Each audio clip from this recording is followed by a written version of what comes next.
Welcome to Ultimate Tech Talk. My name is Joel Phillips. This is episode number 30.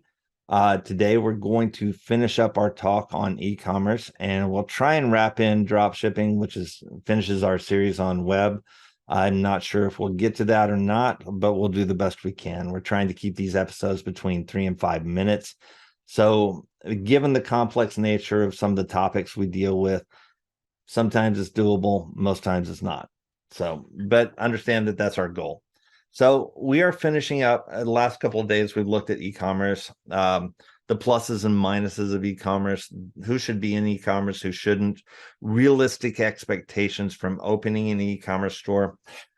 We haven't looked at the technology behind e-commerce. So that said, we'll dive in. We'll try and finish this up, get to drop shipping. Again, not sure if we will, but we'll do the best we can. So e-commerce, a very complex topic, a very wide range of choices and options available. So what do you do? So let's take a quick look at technology. You've got your WordPress store, great. WooCommerce, all of those are fantastic solutions, very customizable. You're going to get dinged on performance with WooCommerce. They've got good catalog selection.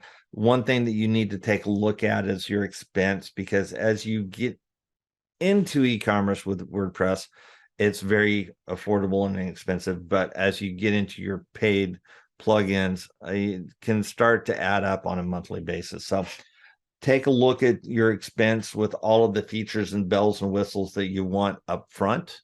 If you need to understand what those are, we're happy to help. Tech tips at proshark.com is where you can send in suggestions, comments, questions, feedback, etc. TECH-TIPS at proshark.com. So WordPress, WooCommerce, other shopping, their Magento, there's a ton of plugins for WordPress where you can go in, create a store, upload your catalog, and manage that catalog online. So that's one option. Another great alternative is Shopify.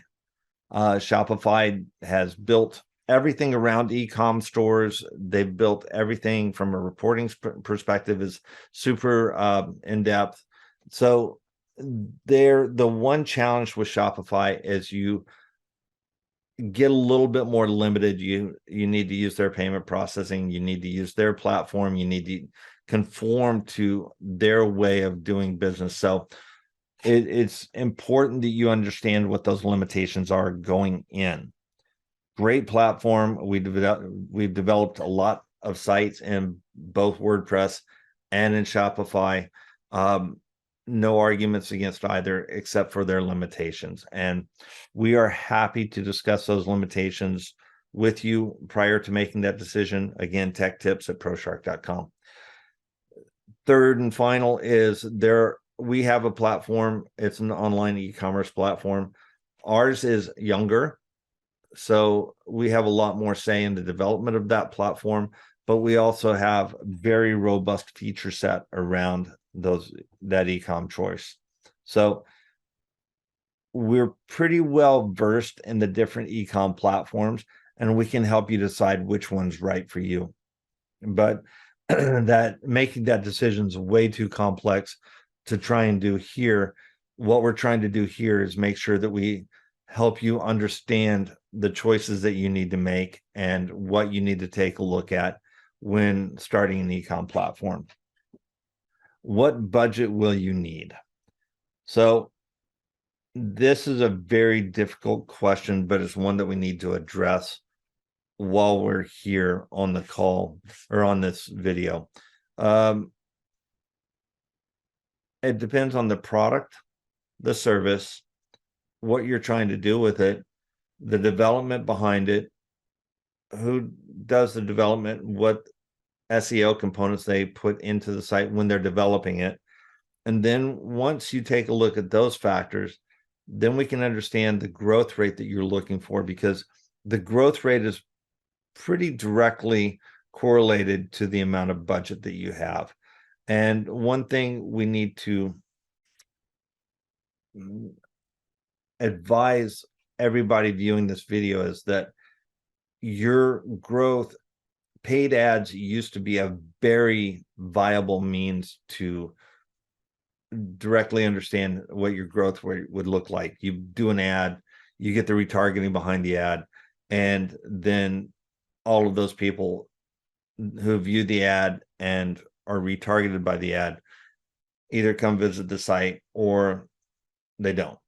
So that's become a much more complex equation with the privacy rules that Apple's put in place, with Google doing the same thing in this coming year by July of 2023.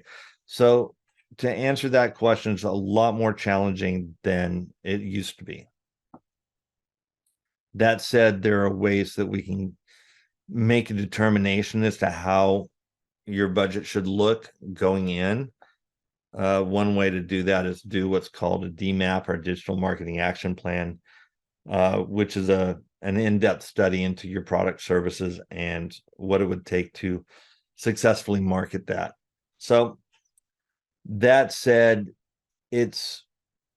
we're not going to end up going into drop shipping today. We didn't make it, didn't think that we would, but we wanted to cover all of that ground with e-commerce to make sure that we finish it off correctly. So if you have questions, if you have comments, if you just want to bounce ideas off of us, we are happy to help.